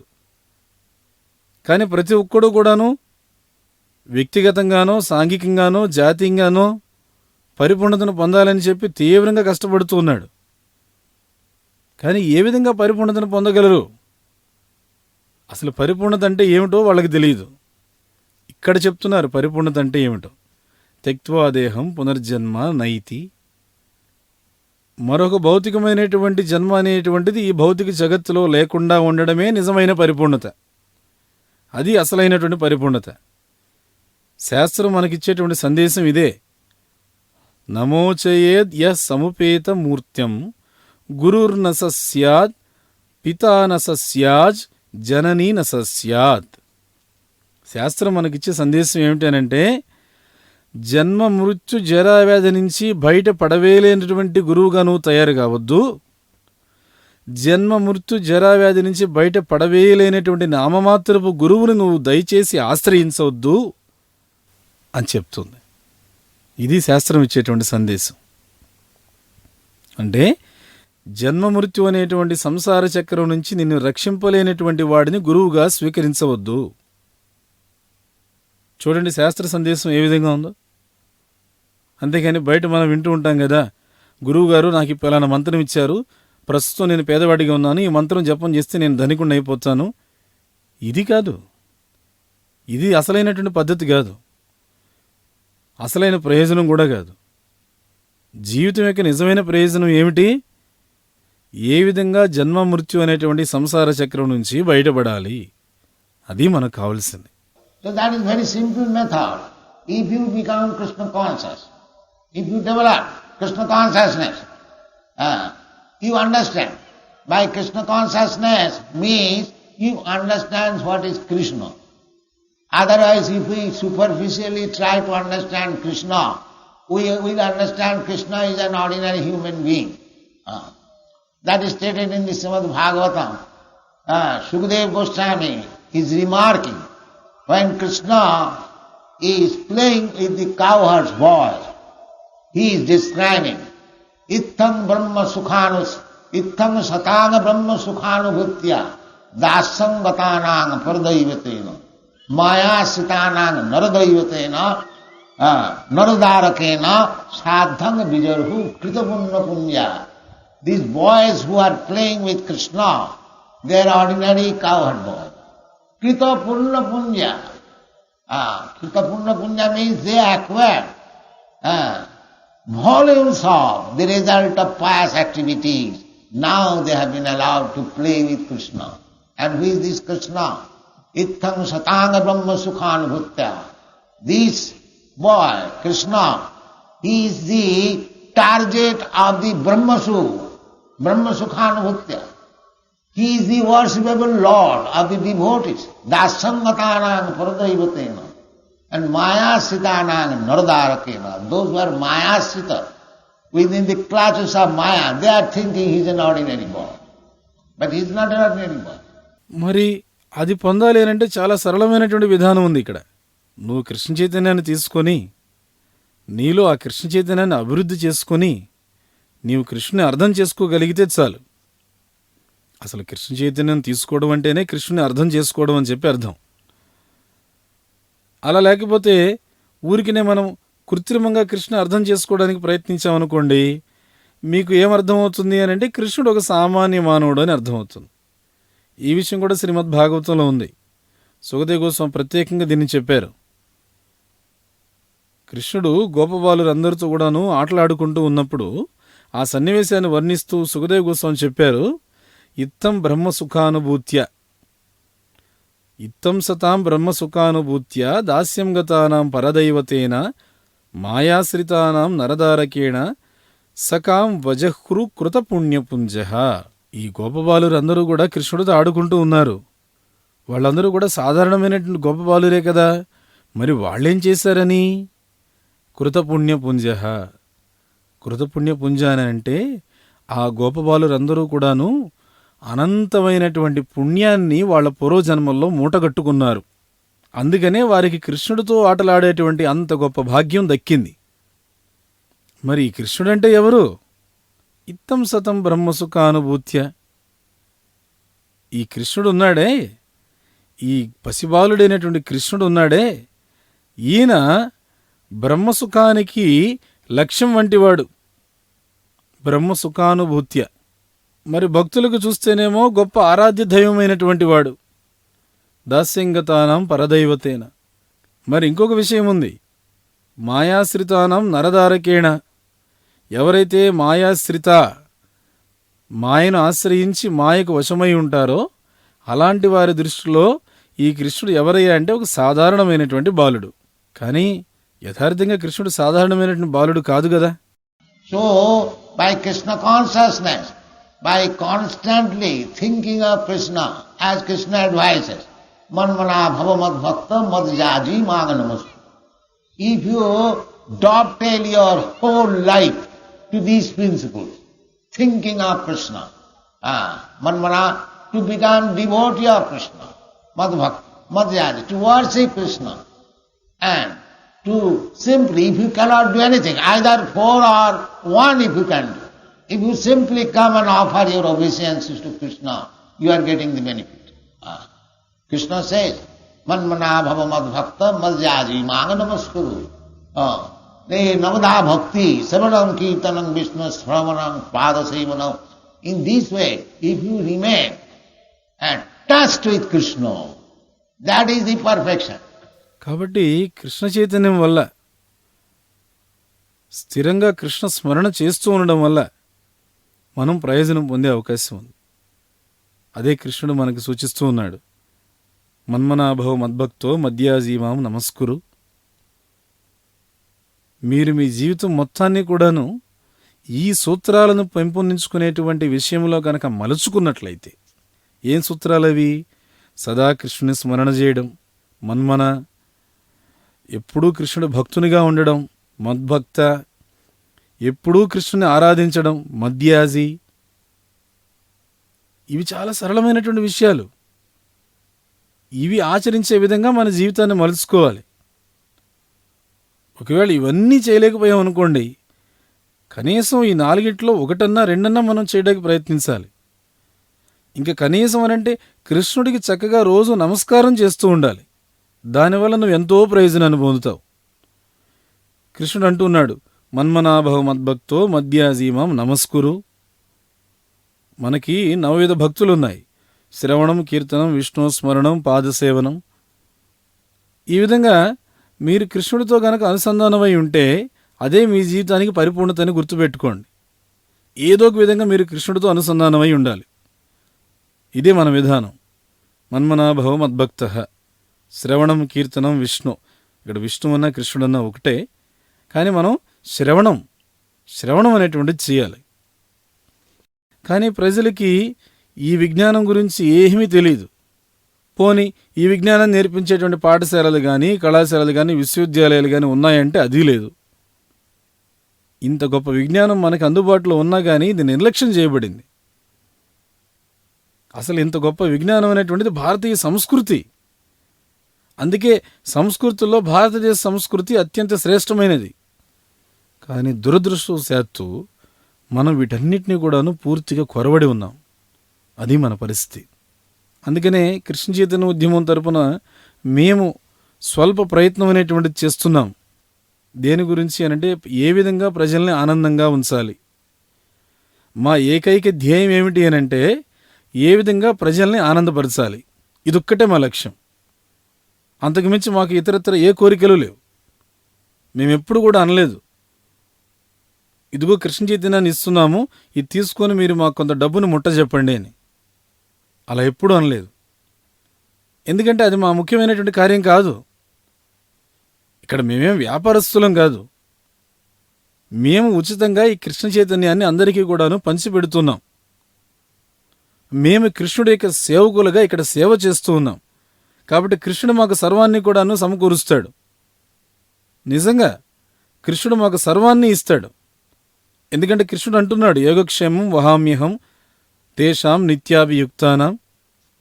ఈ శ్లోకం ప్రకారంగా చూస్తే ఎవరైతే కృష్ణుడి సేవలో నిమగ్నమై ఉన్నారో వాళ్ళకి ఏ విధమైన సమస్య లేదు. ఎందుకు ఏ విధమైన సమస్య లేదు అని అంటే కృష్ణుడే వాళ్ళ యొక్క రక్షకుడుగా ఉంటున్నాడు. అయితే దీని పట్ల మనం విశ్వాసాన్ని కలిగి ఉండాలి. చెప్తే మీకు ఆశ్చర్యం కలుగుతుంది, కానీ ప్రస్తుతం మా కృష్ణ చైతన్య ఉద్యమం అనేటువంటిది ప్రపంచవ్యాప్తంగా నెలకు 8 లక్షల రూపాయలు ఖర్చు పెడుతుంది. మరి ఆ 8 లక్షల రూపాయలు కృష్ణుడు మాకు సరఫరా చేస్తున్నాడు. మా దగ్గర ఉండేటువంటి సరళమైనటువంటి కొద్ది పుస్తకాలతో మేము పుస్తక వితరణ చేస్తూ ఉన్నాం. మీరు ఆశ్చర్యపోతారు చెప్తే, రోజుకి 30 నుంచి 40 వేల రూపాయల పుస్తకాలు మేము వితరణ చేస్తున్నాం. మాకు ఎటువంటి సమస్య లేదు. ఎందుకంటే మేము భగవంతుడి మీద విశ్వాసం పెట్టాం. అరే, ఒక సాధారణమైనటువంటి మానవుణ్ణే మీరు సేవిస్తూ ఉంటే వాడు మీకు జీతం ఇస్తాడు, మీకు ఆహారం ఇస్తాడు. అలాంటిది కృష్ణుడి యొక్క సేవలో నిమగ్నమైతే మీరు ఆకలితో అలమటిస్తారా చెప్పండి? అలా ఎప్పటికీ జరగదు. ఈ విషయంలో మాకు పూర్తి విశ్వాసం ఉంది. కాబట్టి మేము చేసుకునేటువంటి ఏకైక విజ్ఞప్తి ఏమిటయ్యానంటే, ఇది చాలా గొప్ప విజ్ఞానం. దయచేసి దీన్ని నిర్లక్ష్యంగా తీసుకోకండి. ఇప్పుడు మేము చెప్పబోయేటువంటిది జీవితం యొక్క నిజమైనటువంటి సమస్య. మేమేమంటున్నామనంటే, మీరు ప్రశాంతంగానే ఉండండి, ఆనందంగానే బ్రతకండి, కానీ దానికోసం అని చెప్పి జీవితాన్ని పణంగా పెట్టకండి. మీ జీవితాన్ని చిక్కుల్లో పడవేయకండి. ఇప్పుడు ఉదాహరణకు ఒక మనిషి ఉన్నాడు, చక్కగా జీవిస్తున్నాడు, మంచి ఉద్యోగం ఉంది, బాగా డబ్బులు వస్తున్నాయి. కానీ అతనే కనుక ఏదైనా సరే ఒక తప్పు చేశాడనుకోండి, నేరం చేశాడనుకోండి, తర్వాత అతని పరిస్థితి ఏమిటి? వెంటనే కారాగారంలో పడేస్తారు. ఇప్పుడు ఉదాహరణకు అమెరికాలో నిక్సన్ పరిస్థితి ఏమిటో చూడండి. ఒకప్పుడు ఆయన అధ్యక్షుడు, సర్వము ఉన్నాయి. మరి అదే ప్రస్తుతం అతను ఎంత ఇబ్బందుల్లో ఉన్నాడో చూడండి. మేమేమంటున్నామంటే, నువ్వు నిక్సన్గా అయినా ఉండు, ప్రధానమంత్రిగా అయినా ఉండు, నువ్వు అన్నీ కూడా కలిగి ఉండు, మేమేమి మిమ్మల్ని లాభాన్ని ఆశించొద్దని చెప్పడం లేదు. మేము చెప్పేటువంటి విషయం అది కాదు. ఆ ప్రయత్నంలో నీ జీవితాన్ని పణంగా పెట్టొద్దు అని చెప్తున్నాం. అది మేము చేసేటువంటి ప్రతిపాదన. ఇప్పుడు ఈ జన్మలోనే మీరు ఆలోచించండి. మీరు ఏదో ఒక ప్రధానమంత్రిగానో సమాజంలో ఏదో పెద్ద మనిషిగానో ఉన్నారు. తర్వాత జన్మలో వీధిలో కుక్క అయిపోవచ్చు, చెప్పలేము. అప్పుడు మీరు ఈ జన్మలో పొందినటువంటి ప్రయోజనం ఏముందో చెప్పండి. శ్రమ ఏవహి కేవలం. అదే ఇక్కడ వివరించారు. ధర్మస్వానిష్ఠిత పుంసాం విశ్వక్షేణ కదాసూయ నోత్పాదయేత్ యదిరతిం శ్రమ ఏవహి కేవలం. కాబట్టి మీరు మీ బాధ్యత నిర్వర్తించండి. ధర్మము అనంటే బాధ్యత. మీరందరూ బాధ్యతాయుతంగా ప్రవర్తించండి. మీ కర్తవ్యాలు, బాధ్యతలు ఏవైతే ఉన్నాయో చక్కగా చేయండి. కానీ మీరు నిర్వర్తించేటువంటి ఆ బాధ్యతల ద్వారా కృష్ణుడి పట్ల ప్రేమను పెంపొందించుకునే విధంగా చూసుకోండి. ఇది మనకు ముఖ్యమైనటువంటి గుర్తు. ఒకవేళ మీరు ఆ విధంగా చేయలేదు అనంటే మీరు అంధకారంలో ఉన్నారని అర్థం. దాన్ని ఇక్కడ ఏమన్నారు? నోత్పాదయేద్ యదిరతిం. మీరు నిర్వర్తించేటువంటి విద్యుక్త ధర్మాల వల్ల మీరు కృష్ణుడి చేత ఆకర్షితులు కాలేదు, కృష్ణ చైతన్యం పట్ల ఆకర్షితులు కాలేదు అంటే ఆ ధర్మ నిర్వహణ అంతా కూడా శ్రమయేవహి కేవలం సమయాన్ని వృధా చేసుకున్నట్లే అవుతుంది. కాబట్టి మేము చేసేటువంటి ప్రచారం ఏమిటయ్యా అంటే, మీరు ఏవైతే చేయాలనుకుంటున్నారో అన్నీ చేయండి, కానీ సమయాన్ని వృధా చేసుకోకండి, అభివృద్ధి అనేటువంటిది చేసుకోండి. ఈ విషయం భగవద్గీతలో కూడా చెప్పబడింది. యాంతి దేవా వ్రతా దేవాన్ పితృని యాంతి పితృవ్రతాః. ఉదాహరణకు జీవపరిణామ క్రమం ద్వారా మీరు ఉన్నతమైనటువంటి మానవ జన్మను ఇప్పుడు పొందారు. మీరు దీన్ని ఇంకా కావాలంటే మరింత అభివృద్ధి చేసుకోవచ్చు. కోరుకున్నట్లయితే ఇతర గ్రహాలకు కూడా వెళ్ళొచ్చు.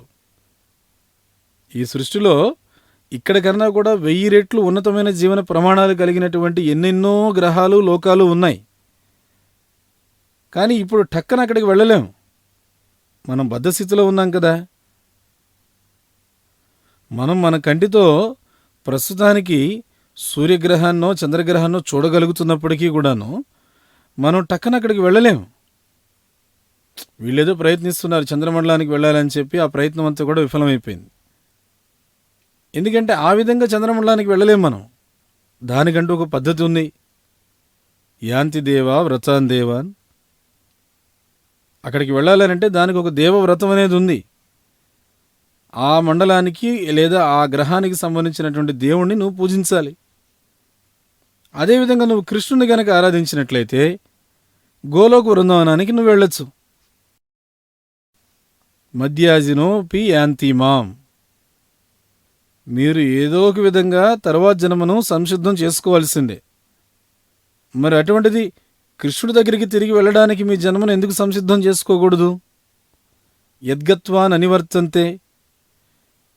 ఎక్కడికైతే ఒక్కసారి వెళ్ళడం అంటూ జరిగితే తిరిగి మళ్ళీ భౌతిక జగత్తుకు రావడం అనేది జరగదో, అలాంటి భగవద్ధామానికి వెళ్ళడానికి మీరెందుకు సంసిద్ధం కాకూడదు? త్యక్త్వాదేహం పునర్జన్మ నైతి మామేతి. ఈ విషయాలన్నీ భగవద్గీతలో ఉన్నాయి. వీటన్నిటిని కూడా ఎందుకు మీరు అధ్యయనం చేసి అర్థం చేసుకోకూడదు? చెప్పడానికి చాలామంది పెద్ద పెద్ద విద్వాంసులు ఉన్నారు, కానీ వాళ్ళకి తర్వాత జన్మ పరిస్థితి ఏమిటనేటువంటిది తెలియదు. పేరుకి పెద్ద విద్వాంసులే, భగవద్గీతను 300 సార్లు చదివామని చెప్పేవాళ్లే, కానీ తర్వాత జన్మ యొక్క పరిస్థితి ఏమిటనేటువంటిది వాళ్ళకి తెలియదు. వాళ్ళు చేసే అధ్యయనం ఆ విధంగా ఉంది. కాబట్టి ఈ శ్లోకం చాలా ముఖ్యమైనటువంటిది. ఇది శ్రీమద్ భాగవతంలో మనకి చెప్పబడింది. ధర్మస్వానిష్ఠిత. ధర్మ అంటే అర్థం ఏమిటి ఇక్కడ?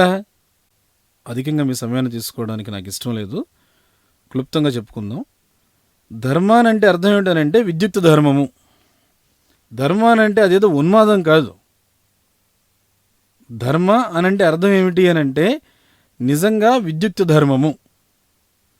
ఇప్పుడు ఆంగ్లంలో ధర్మాన్ని ఏమని పిలుస్తుంటారంటే రిలీజియన్ అని పిలుస్తుంటారు.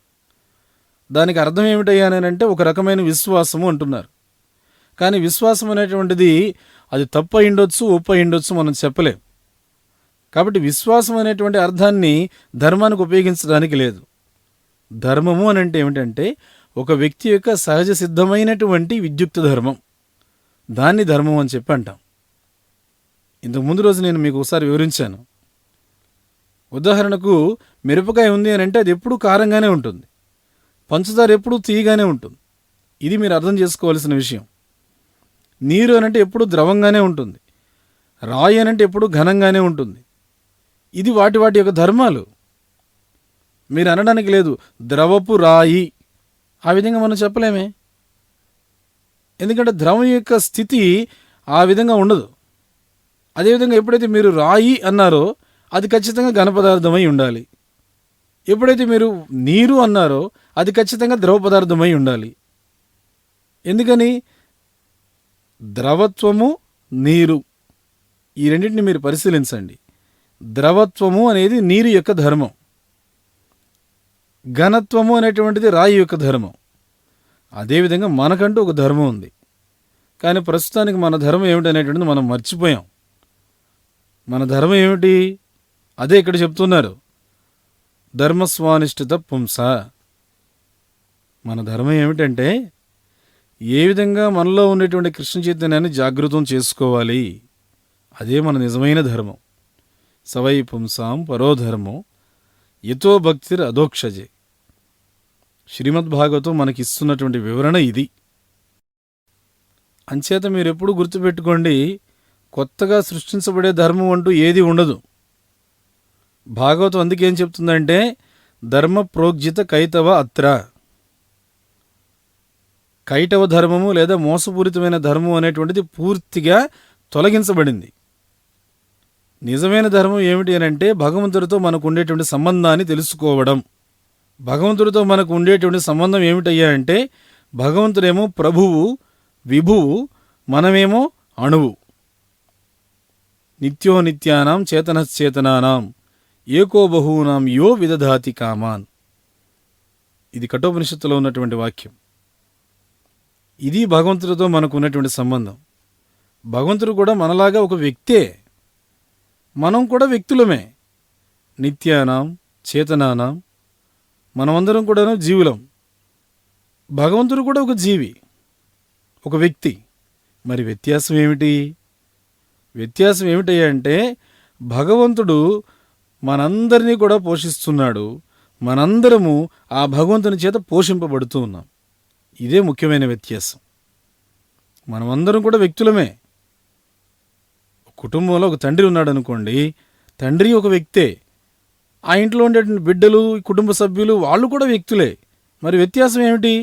తండ్రి ఆ ఇంట్లో ఉన్న సభ్యులందరినీ కూడా పోషిస్తున్నాడు. అలానే మనమందరం కూడా భగవంతునికి బిడ్డలం.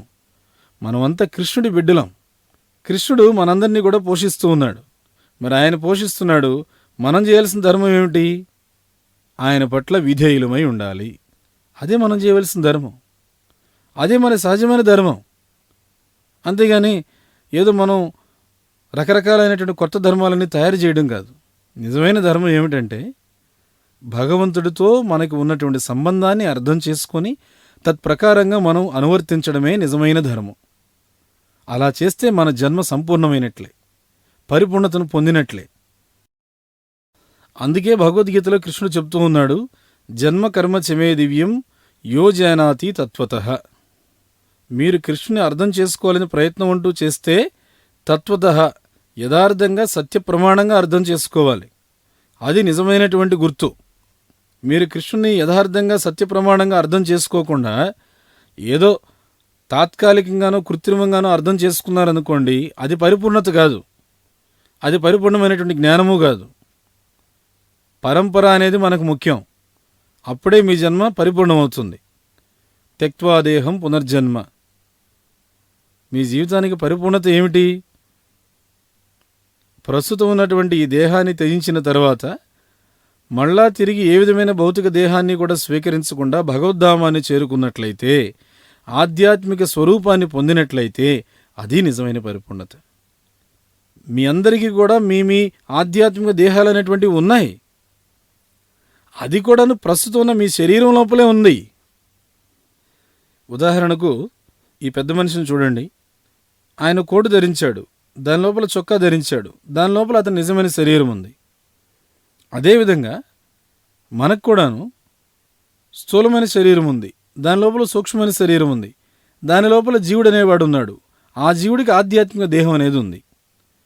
మనం ఎప్పుడైతే ఈ స్థూల శరీరాన్ని, సూక్ష్మ శరీరాన్ని పూర్తిగా మనం అవగాహన చేసుకొని మనం ఆధ్యాత్మికమైనటువంటి ఆత్మ అనేది వీటి లోపల ఉందని అర్థం చేసుకుంటామో అప్పుడు మనము భగవద్ధామానికి చేరగలుగుతాం.